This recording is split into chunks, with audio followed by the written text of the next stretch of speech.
mula sa GMA Network Center. Narito si Mike Enriquez. Ito ang 24 oras.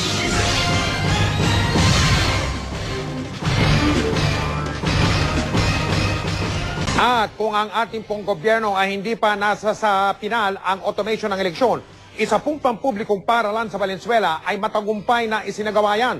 Gumamit po sila ng makabagong teknolohiya sa pagboto nila ng mga opisyal ng kanilang student council. Nakatutok si Rauna Crisostomo.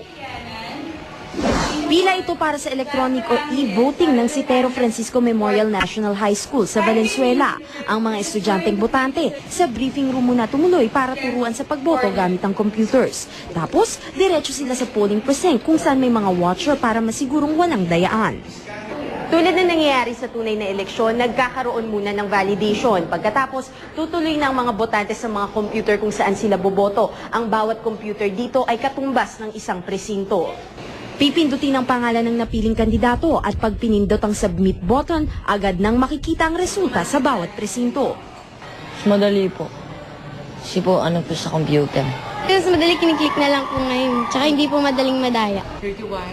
Pagkalipas ng 2.5 oras, tapos na ang pagboto. Ang resulta, minuto lang, nailabas na.